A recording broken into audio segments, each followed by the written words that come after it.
Vamos a iniciar entonces esta segunda parte de la parte que vimos ayer, ¿cierto? La física de la mamografía, las bases físicas de la mamografía. eh, y como vimos ayer, eh, el tejido de la mama, ¿cierto? Está compuesto de distintos tejidos que tienen densidades muy similares, ¿cierto? Y que presentan muy poca diferencia frente a la absorción fotoeléctrica, ¿cierto? Los vasos sanguíneos, los conductos galactóferos son además estructuras de muy pequeño tamaño, por lo que necesitamos optimizar la calidad de la imagen. Y eso a través de todos estos conceptos que repasamos ayer, el contraste, eh, la resolución, ¿cierto? Eh, y que esa calidad de imagen tiene ciertos factores que influyen eh, en el resultado final. Lo que perseguimos nosotros siempre es que la imagen nos dé la característica más fiel del tejido que estamos analizando, que nos entregue la mayor información posible y que nos permita diferenciar en el fondo qué es lo que es normal de lo que no es normal, ¿cierto? En la mama. Tenemos, espérense que hay unas chicas aquí esperando la sala. Ya. Entonces, el estudio de la glándula mamaria, como vimos también en las veces anteriores, tuvo una evolución en el tiempo, ¿cierto? La adquisición de la imagen tuvo una evolución en el tiempo en cuanto al equipamiento que se estaba eh, ocupando para tomar esta radiografía, ¿cierto? Entonces se diseñó finalmente un aparato que fuera exclusivo y que tuviese una dedicación exclusiva al estudio de la mama, ¿cierto? Que es el mamógrafo. Y es un equipo que tiene ciertas características similares al equipo de rayos, pero también hay otras que son propias del mamógrafo y es la que vamos a ir viendo de a poco, ¿cierto? Vimos también que los factores que influyen en la calidad de imagen son todo esto, el contraste, la borrosidad, la geometría, el ruido de los artefactos. Entonces vamos a continuar esta vez con los que nos queda aquí, ¿no? Del dibujo, ¿cierto? Que es la geometría. Cuando hablamos de geometría en mamografía, hay tres factores que son importantes a considerar. ¿Cuáles son esos tres factores? La magnificación, la distorsión y la penumbra. Entonces vamos a ir viendo. Como ustedes ya saben, la magnificación es un efecto netamente geométrico, ¿cierto? Que se da por la divergencia de las de rayos y una de las formas de tener una magnificación en una imagen mamaria es alejar, o en realidad en cualquier imagen, pero estamos hablando de mamografía, pero una de las formas de magnificar una imagen es alejar el objeto, en este caso la mama, del receptor de imagen, ¿cierto?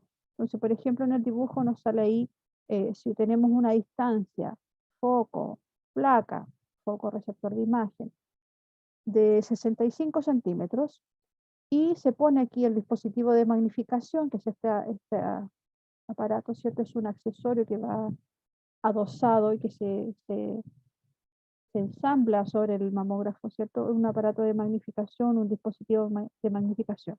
Si usamos ese dispositivo de magnificación que nos da una distancia, objeto, placa de 30 centímetros, conocemos además el foco, ¿cierto? Conocemos el foco. La distancia que nos va a dar, o el factor de amplificación que nos va a dar, tenemos ahí la distancia total, ¿cierto? Del foco al receptor de imagen. Tenemos la distancia que nos da el aparato eh, magnificador, ¿cierto? El accesorio de magnificación. Podemos sacar nosotros, haciendo una operación simple matemática, podemos sacar el factor de amplificación o el factor de magnificación. Los factores más comunes de magnificación o los que se usan en mamografía son alrededor del 1,5, 1,8 o a lo más 2. Más que eso no sería apropiado. Después, el segundo factor que vamos a considerar en cuanto a la calidad de la imagen, ¿cierto? Es la distorsión. Y esta distorsión se produce cuando hay una magnificación que no es uniforme. del objeto en cuestión, ¿cierto? En la imagen que se obtiene. Puede ser a la posición respecto del haz central de rayos X, que esté en una mala posición, puede ser a su posición con respecto al plano de recepción, ¿cierto? Como sale ahí en el dibujito, que está un poco inclinado, y puede ser debido a esta distorsión propiamente a la forma del objeto que yo estoy radiografiando, en este caso la mama, ¿cierto? Entonces, en mamografía, ¿qué se persigue o qué se busca? Evitar esta distorsión. ¿A través de qué? A través de la compresión, porque la compresión nos permite homogeneizar el espesor de la mama. Recuerden ustedes que la mama tiene una forma con volumen, ¿cierto? Un volumen que es disparejo, por lo tanto yo necesito homogeneizar este volumen para homogeneizar la forma de esa estructura. El posicionamiento, por supuesto, ¿cierto? Evitar esta distorsión centrando lo más central posible, valga la redundancia, ¿cierto? O lo más en contacto posible con el receptor de imagen, la estructura, en este caso la mama. Y el centraje, tiene que ir al centro del chasis, ¿cierto? En los equipos, cuando veamos más adelante las fotos y todo lo demás, en los equipos hay indicadores donde está el centro. A veces uno en rayos en general, ¿cierto? En radiodiagnósticos es un poco, voy a decirlo, va a sonar feo, pero es un poco al lote, ¿cierto? Uno centra, recuerden que uno cuando estábamos en técnica decíamos, no, que pónganlo al centro de la mesa de exámenes. Claro, pero como es una estructura tan grande, una columna, qué sé yo, una pierna, quizá esta exactitud por centrar no nos va a dar una distorsión que afecte el resultado de la imagen. Sin embargo, como hemos visto ayer y también, ¿cierto? En mamografía necesitamos ser lo más precisos posible, ser lo más detallistas posible con la obtención de la imagen. En ese sentido, el centraje corresponde hacerlo al centro del chasis, donde están los indicadores, que es el centro, para evitar esta distorsión de la imagen que puede afectar finalmente el resultado final, ¿cierto? Y que nos va a llevar a una baja calidad de la imagen, baja en la calidad de la imagen en general.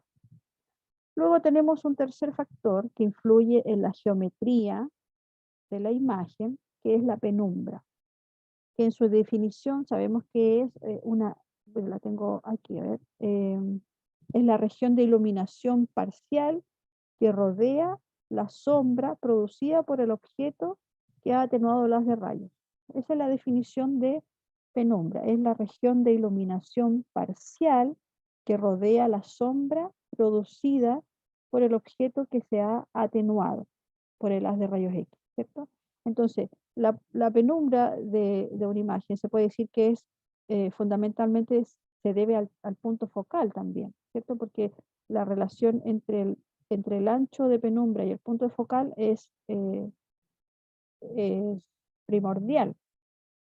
Cuanto menor sea el punto focal, menor será la penumbra que se va a generar en la imagen, ¿cierto? En la imagen formada.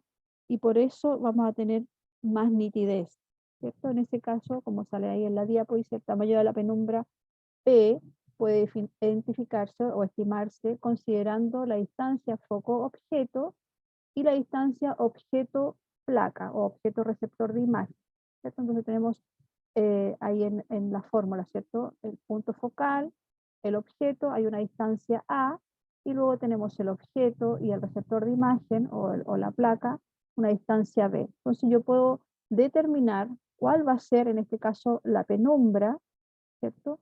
Que se va a generar debido a esa magnificación que se está haciendo en este caso. Entonces, si hacemos un ejercicio simple también, podemos ir reemplazando los valores, pensando en la diapo anterior, ¿cierto? Que sabíamos que la distancia foco-placa es de 65, el aparatito de magnificación generalmente son alrededor de los 30 o 35 centímetros. Hacemos la regla de 3 simple y vamos a obtener el factor P o la penumbra que se genera en este caso para esos datos, que es súper pequeñita y obviamente queremos llegar al mínimo de penumbra. Eso es lo que nos interesa a nosotros, tener el mínimo de penumbra para no afectar finalmente la imagen Y recuerden que mientras más fidedigna la imagen, más detalles, voy a poder identificar, en el caso de las microcalcificaciones, la forma, la distribución, la cuantía de esas microcalcificaciones, y me va a permitir entonces dar una información más, un diagnóstico más certero de esa mamografía. Profe, Diga. ¿la penumbra se calcula cuando se hace el control de calidad del equipo? Sí, generalmente cuando se hace los controles de calidad se debe calcular la penumbra para ver si ha habido alguna variación respecto del primer control o del control anterior que se hizo, ¿cierto? Y hacer los ajustes correspondientes y descubrir en qué parte está fallando. O sea, se aumentó la penumbra, ¿por qué aumentó? A lo mejor estamos poniendo mal el aparato de magnificación, a lo mejor está desequilibrado, etcétera, etcétera. El foco, a lo mejor también no cambiamos el foco, sí, todos esos factores hay que ir verificando. Ya, profe, gracias. Ya, de nada. Bueno, continuamos entonces con los factores que influyen en la calidad de la imagen. Tenemos el ruido, que es, por definición, es una fluctuación, ¿cierto?, que no se quiere de la densidad óptica de la imagen. Y esto se debe principalmente a tres causas principales. Falta de fotones en la imagen, disponibilidad para formar la imagen, a eso se le llama moteado cuántico.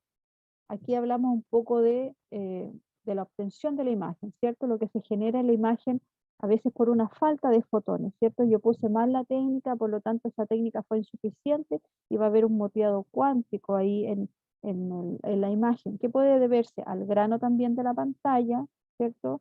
O, como les decía recién, a la falta de fotones para generar esa imagen. Y aquí voy a hacer un paréntesis, pero un paréntesis que igual es importante que lo aprendan. Me voy a ir a la imagen anterior. Esta imagen que ustedes ven acá es una imagen digital indirecta. Recuerden que está la obtención de la imagen analógica, que es como lo que ya está en retirada, ¿cierto? Pasamos a una fase, entre comillas, intermedia, que es la obtención, que es la digitalización de la imagen a través de un lector de CR. Y luego tenemos la imagen digital, que es lo que más está en boga ahora, y estamos, o sea, se está tratando de que todas las imágenes diagnósticas sean de este tipo. Entonces, cuando estaba la imagen analógica, el moteado, el ruido podía ser a una falta de técnica, por decirlo de alguna manera, ¿cierto? O a el grano de la pantalla del chasis que nos iba a producir ese moteado por alguna mala manipulación o por alguna mala técnica que yo emplee. Pero cuando es, en este caso aquí les voy a mostrar esta imagen, ya la imagen digitalizada o la imagen digital directa, ya influyen otros factores en este moteado, en este ruido que aparece en la imagen. Y principalmente se debe al miliamper segundo y a la selección del KB también, y a la selección del control automático de exposición, que es el AEC, que está en inglés, o el CAE. Ustedes lo pueden ver alguna vez en algún equipo, hay una sigla por ahí que dice CAE o AEC, que es el control automático de exposición. Entonces, vamos a hacer este paréntesis acá y vamos a explicar un poco cómo influye este moteado cuántico, este ruido en la imagen digital. Queremos nosotros obtener el resultado final, una imagen de calidad. Tenemos la parte analógica y la parte digital. En la parte analógica me interesa tener detalle de la imagen, me interesa tener un contraste bueno y me interesa la densidad de la imagen, ¿cierto? Que me permita identificar estructuras de similar densidad. Pero en la parte digital vamos a hablar de resolución espacial, vamos a hablar de resolución de contraste y vamos a hablar de no ruido, ¿cierto? Que no haya ruido, que no haya moteado en la imagen. Entonces, ¿qué necesitamos para obtener una imagen de calidad? ¿O qué es una imagen de calidad? Aquella que con la menor dosis posible me va a permitir tener un óptimo contraste y una óptima dosis, ¿cierto? Con la menor dosis posible me permite una buena definición, ¿cierto? Un contraste óptimo de todo el parénquima mamario, siendo capaces de identificar entonces nódulos pequeñitos de hasta 3 milímetros o microcalcificaciones de 0,2 milímetros. Entonces, obtener una imagen de la mejor calidad posible con la menor dosis posible. Entonces, ¿cómo conseguimos una imagen de calidad o qué factores influyen en la obtención de una buena imagen? ¿O cómo controlo estos factores para obtener una buena imagen? Me pasé de largo. Estar hablando en balada, me pasé de largo. No.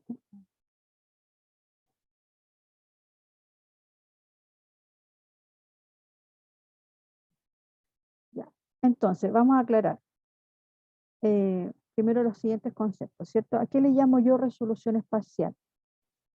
La resolución espacial es la capacidad que tengo yo de ver los detalles, que son, en el caso de la mamografía, muy finos, muy pequeños, ¿cierto? De las estructuras de la mama. Entonces, es lo que yo puedo ver, lo que mi ojo puede ver, en el fondo, ¿cierto? Esa es la resolución espacial. Como ven ahí en las imágenes, hay una imagen que yo, con mi ojo, tranquilamente, hay una imagen donde yo puedo ver más detalles que en la otra. Entonces, obviamente, una imagen tiene mejor resolución espacial que la otra. Entonces, ese es como el concepto de resolución espacial. ¿Y a qué le llamamos resolución de contraste?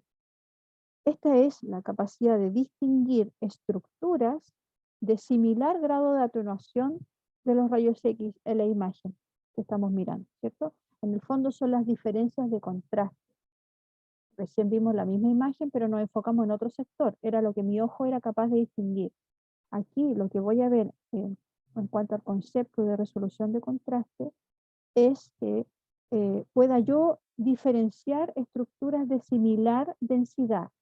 Recuerden que en la mama todas las estructuras son muy similares en densidad. Entonces, si nos enfocamos ahí en ese pequeño cuadradito que está ahí abajo señalado con la flecha, hay una que yo claramente veo como todo similar y en la otra puedo diferenciar un poco, ¿cierto? Una que está un poco más densa que la otra, que me permite diferenciar que ahí hay una estructura más densa, siendo todas de similares densidades. ¿Se entiende el concepto o la diferencia? Espero que sí. Sí. Ya, ya. Vamos aquí, entonces, seguimos aquí con el ruido. Yo quiero obtener finalmente una imagen de calidad. Entonces, en la imagen digital, yo no quiero ruido, no quiero que exista este ruido. ¿A qué le llamamos ruido o moteado? ¿Cierto? Son variaciones de la luminancia de la imagen, que se provoca en el caso de una película, de una placa, ¿cierto? De las que estamos acostumbrados siempre a manejar, por el grano de la película. O en el caso de las imágenes digitales, por perturbaciones electrónicas en el sensor. Ya hay un problema ya más electrónico, ¿cierto? Más digital. El sensor digital, hay perturbaciones electrónicas que pueden provocar este exceso de ruido y que en el fondo me va a dar una imagen de este estilo, ¿cierto?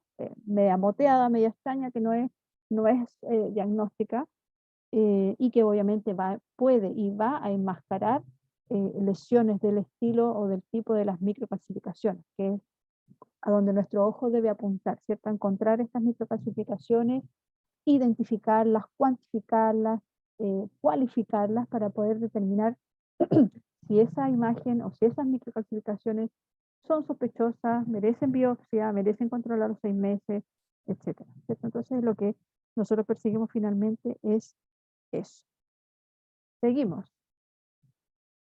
Resolución espacial. ¿De qué depende la resolución espacial? Recuerden que uno era la resolución de contraste y la otra era la resolución espacial.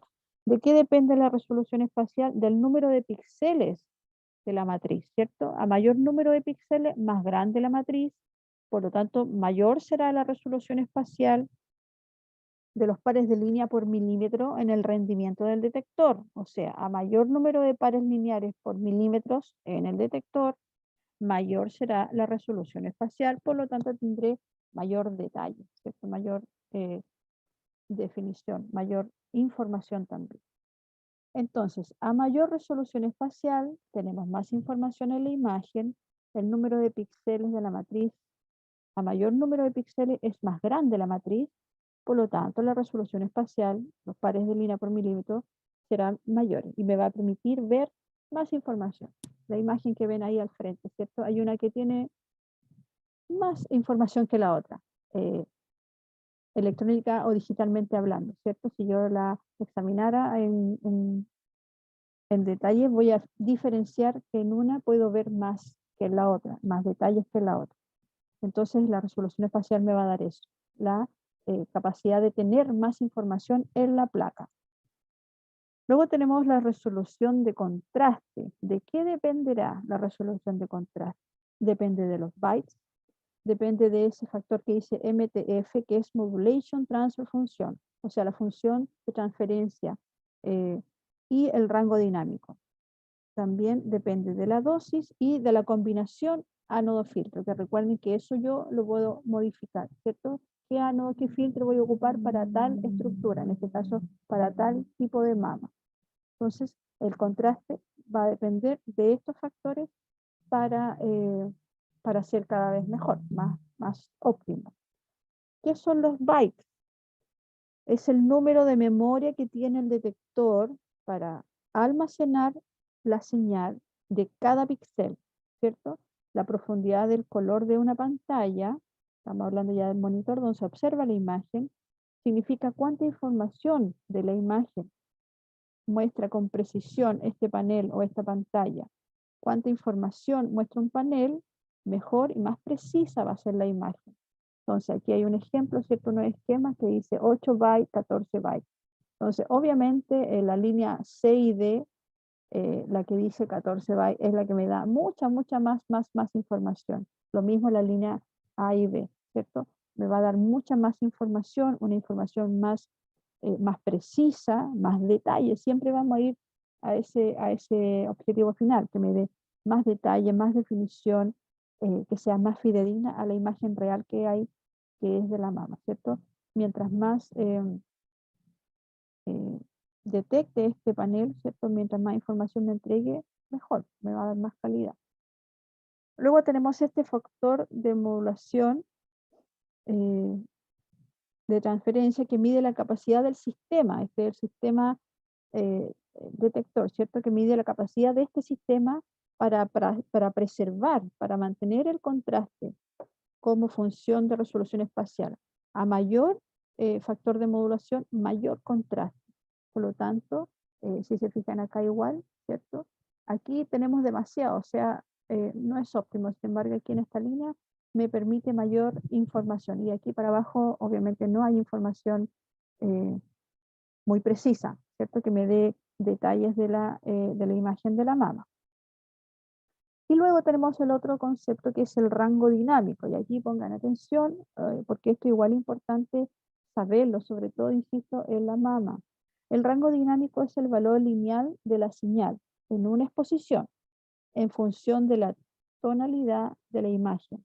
A mayor bit, mayor rango dinámico, a mayor rango dinámico, mayor resolución de contraste, ¿cierto? Todo bien, pero en el sistema digital, ¿cierto? Este amplio rango dinámico, que en el fondo que me hace caer en el error a veces de dar más técnica de la necesaria, porque el equipo, como es digital y tiene este amplio rango dinámico, me va de alguna manera a ordenar estos parámetros técnicos y me va a dar una imagen buena igual. A ver, es como que hay una relación, el rango dinámico de un detector tiene una relación máxima y mínima, entre la máxima y mínima dosis, ¿ya? Entonces puede aceptar, entre estos extremos, puede aceptar unas dosis erróneas y considerarlas o arreglarlas para que sean aceptables. Y me entrega una imagen, entre comillas, aceptable.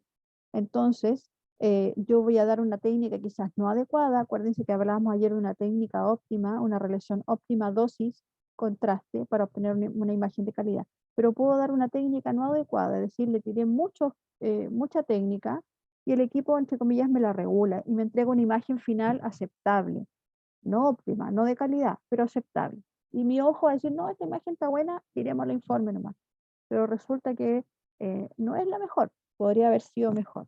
Entonces, los detectores que tienen flat panel, ¿cierto? Ya sale ahí la palabra, o detector de panel plano, poseen un rango dinámico de 104 que va desde 1 a 10.000. En tanto, los sistemas que son película-pantalla tienen aproximadamente 101 de rango dinámico, que va de 1 a 30. ¿Qué significa esto en el fondo? Cuando yo tengo un sistema pantalla-película, o sea, las películas convencionales, ¿cierto? Permiten detectar errores. Si yo me equivoco en la técnica, ¿cierto? Vamos a ver una imagen subexpuesta o sobreexpuesta. Típico cuando uno dice, oh, me quedó sobreexpuesta, porque el rango dinámico de esa combinación pantalla-película es más limitado. Entonces yo voy a tener que repetir la placa, mejorar la técnica que apliqué. En cambio, en la tecnología digital, siempre va a haber una buena imagen, entre comillas, ¿cierto? Ya que el rango dinámico que tiene este sistema es mucho más amplio y por lo tanto va a compensar la selección técnica que yo le puse errónea, ¿cierto? La va a compensar este sistema digital, incluso en el caso de las mamas, ¿cierto? Incluso si la dosis es muy alta, más de lo necesario.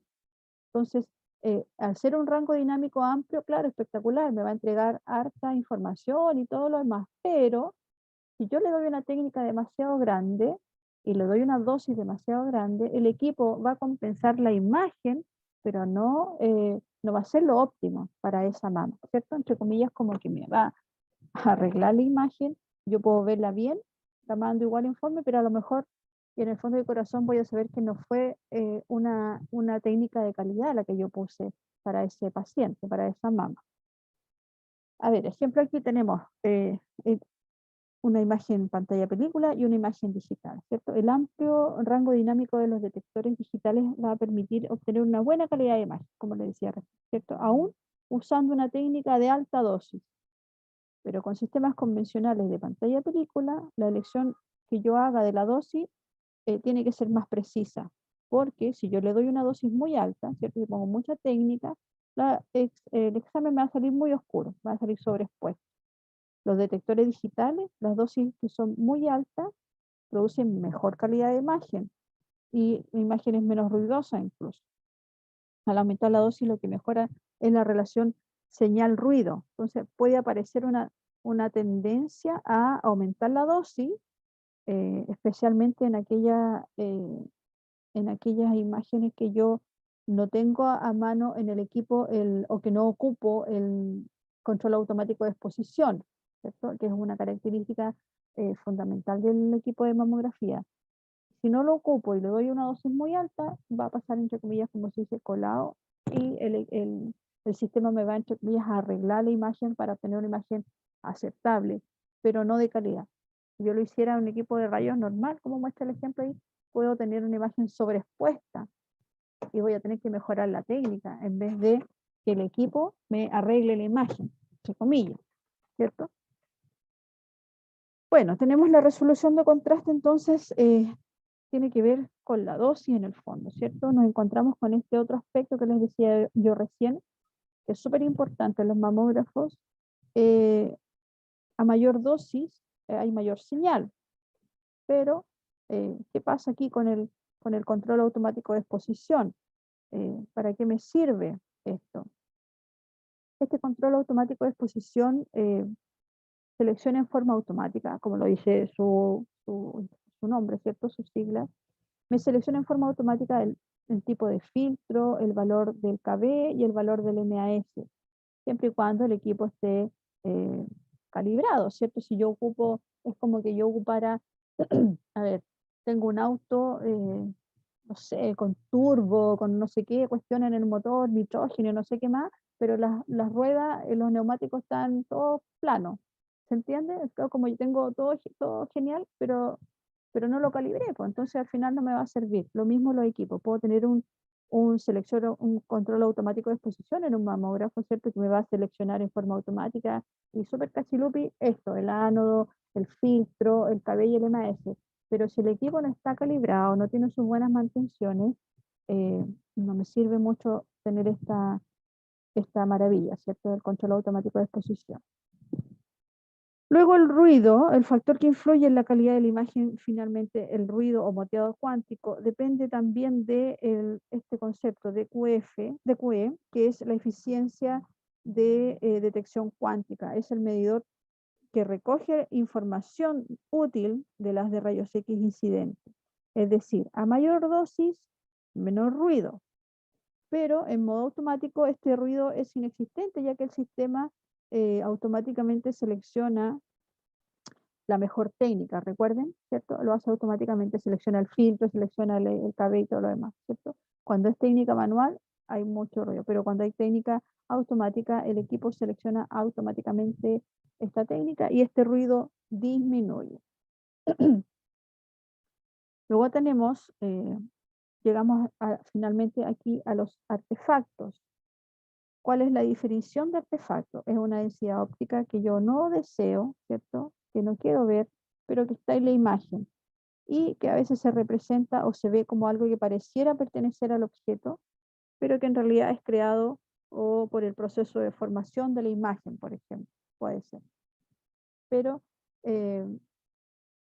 generalmente ya las personas que estamos dedicadas a lo que es imagenología, los médicos, radiólogos, podemos saber cuando una estructura es un artefacto o no. Entonces es importante reconocer desde dónde se pueden originar estos artefactos, ¿cierto? Cuando teníamos el sistema analógico era súper común, o los artefactos pueden ir, como se ve en la imagen, ¿cierto? Pueden ir desde artefactos por el proceso del revelado o por el proceso de impresión de la placa, por los rodillos, por estática también se producen artefactos de la imagen. Algunos artefactos pueden ser vistos en el sistema película pantalla, pero también hay artefactos en el sistema digital. Y ahí son artefactos que se pueden relacionar con los pacientes, ¿cierto? Por ejemplo, artefactos de movimiento generados por el movimiento o relacionados con el hardware, por ejemplo, artefactos que se producen a raíz del filtro o por la booking. Vamos a ir viendo cómo se van a ver estos artefactos. Cuando son artefactos por el movimiento, sabemos que ahí no hay mucho que hacer más que darle las indicaciones claras a los pacientes siempre cuando vayamos a tomar el examen, sea de la parte que sea, ¿cierto? Importantísimo instruir al paciente de que coopere y permanezca inmóvil mientras yo realizo la obtención de la imagen. Eso para todos los exámenes de imagenología. Entonces, importantísimo punto, hacer esa instrucción al paciente al tomar los exámenes. Luego tenemos otro artefacto que viene de parte del paciente y como sale ahí en la imagen, ¿cierto? Que se debe al antitranspirante, al desodorante, al talco, a la crema que puede usar el paciente en su piel. Entonces, antes de hacerse la mamografía, en este caso, ya sea en sistema pantalla película o el sistema digital, a los pacientes como indicación previa se les debe recordar, ¿cierto? No usar desodorante, crema, talco en la piel, sobre todo en la zona, o sea, me interesa un poco si se echó crema en la pierna, ¿cierto? Pero obviamente en la zona de las mamas, ¿cierto? Las mamas, la zona axilar, inframamaria también. Entonces muchas veces el paciente no hacen caso de esas indicaciones y uno va a tomar el examen y se encuentra con toda la paciente toda encremada o llena de talco, generalmente las personas mayores. Ahí uno tiene que evitar tomar este examen. Obviamente puede proveerle al paciente de algún elemento para que se limpie la zona, ¿cierto? Se saque el exceso de productos. ¿Por qué? Porque como sale ahí en la flechita, no sé si se la logran diferenciar bien, la apariencia que muestran estos productos a veces en la imagen de la mamografía puede ser confundido con lesiones o con microcalcificaciones. O sea, un radiólogo de repente no muy bien familiarizado con los artefactos puede diagnosticar eso fácilmente como microcalcificaciones, siendo que no lo son. Son artefactos producidos por los productos que tiene el paciente en su piel. Entonces, ojo ahí con esas indicaciones.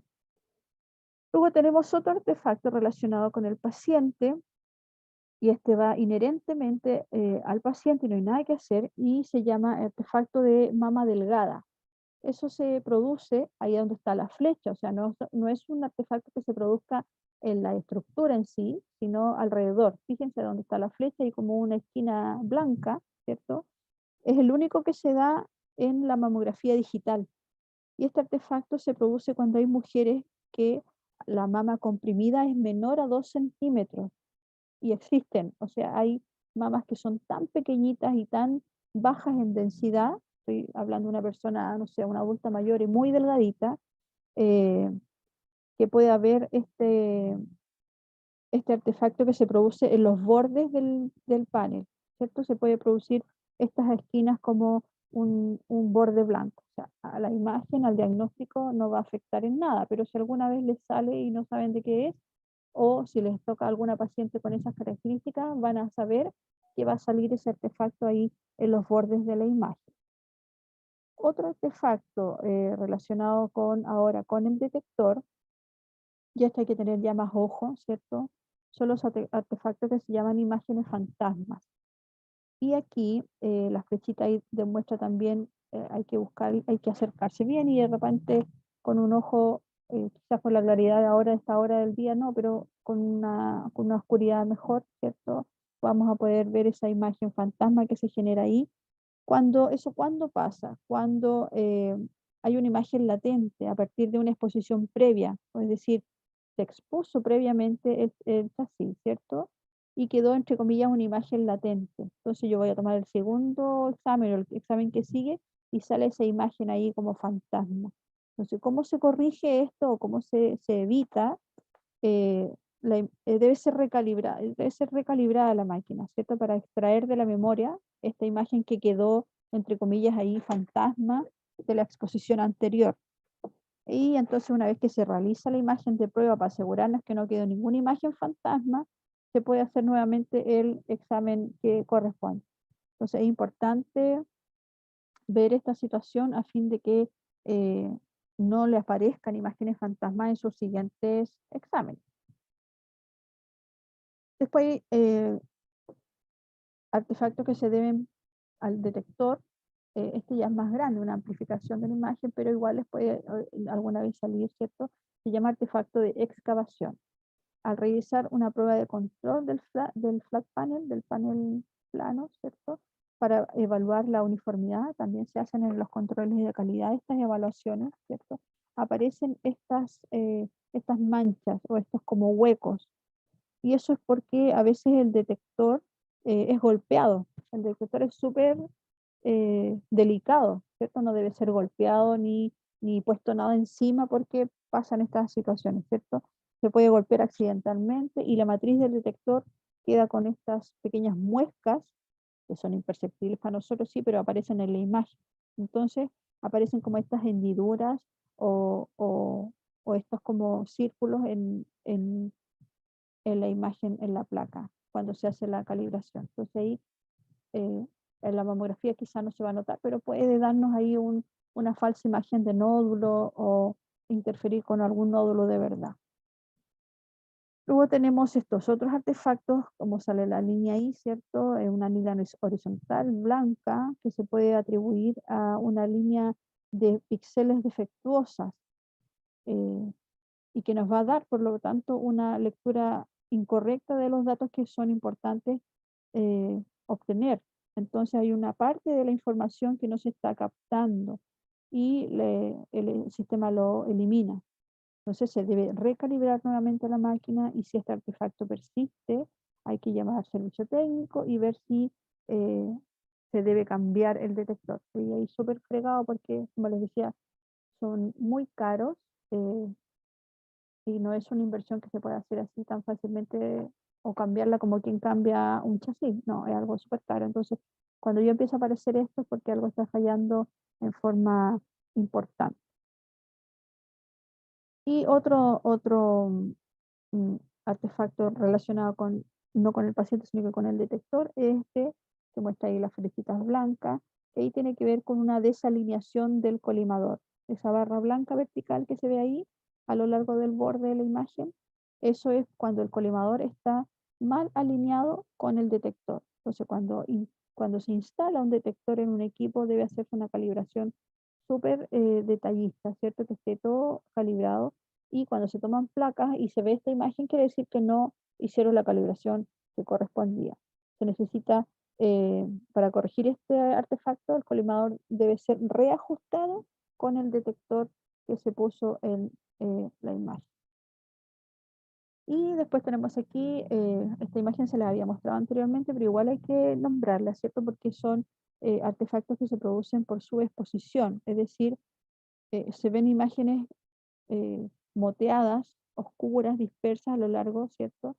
Son típicas de procesamientos incompletos para trabajar áreas determinadas de la imagen. Con la subexposición, como le decía hace un rato, ¿cierto? Se aplica mal una técnica, la señal y el ruido no se pueden diferenciar, la parte del equipo no puede diferenciar. Si yo pongo una técnica muy baja, el detector no me va a diferenciar bien, ¿cierto?, entre el tejido anatómico y el ruido, y por lo tanto va a aparecer esta imagen como moteada. Entonces, todo eso es importante saberlo para poder darle una buena técnica a la examen que yo voy a tomar. Y finalmente tenemos aquí el artefacto que se genera cuando está la Buki mal colocada. También al hacer la calibración o hacer los ajustes del equipo, la rejilla puede haber quedado mal colocada, ¿cierto? Y hay una barra ahí que se ve en el lado izquierdo de la imagen, ¿cierto? Y es debido a que se inserta mal la rejilla o queda parcialmente puesta, por lo tanto no se encajó como correspondía, no se puso bien como correspondía y la imagen que sale finalmente es esta. Todo esto es importante repasarlo y saberlo porque en algún momento, alguna vez, podemos encontrarnos con esta imagen y vamos a decir, puta, ¿y esto por qué pasó? ¿De qué depende?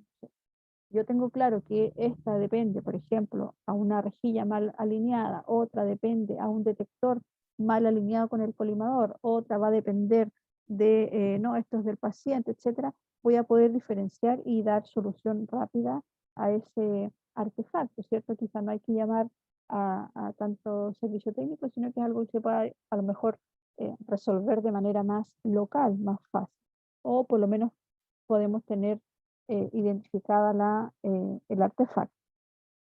Y entonces ahí estamos con los factores que influyen en la calidad de la imagen. Todos estos conceptos que ya ustedes los tenían un poco integrados, ¿cierto? Pero ahora más abocados a lo que es la parte de mamografía, ¿cierto? Los conceptos y los por qué se debe tener en cuenta a la hora de analizar si la imagen obtenida que me entrega da la información que corresponde, la información óptima para dar un diagnóstico final, que es lo que yo persigo finalmente, ¿cierto? Una imagen de calidad óptima, una relación dosis-contraste óptima para obtener finalmente una imagen de calidad que permita detectar lesiones tan pequeñitas de menos de 1 milímetro y poder diferenciarlas de las estructuras normales anatómicas y poder diferenciarlas también de las densidades diferentes,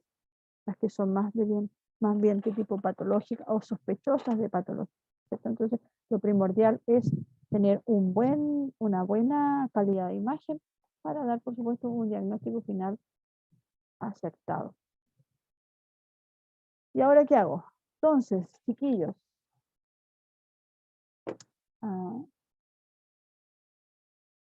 ¿alguna duda, consulta hasta aquí?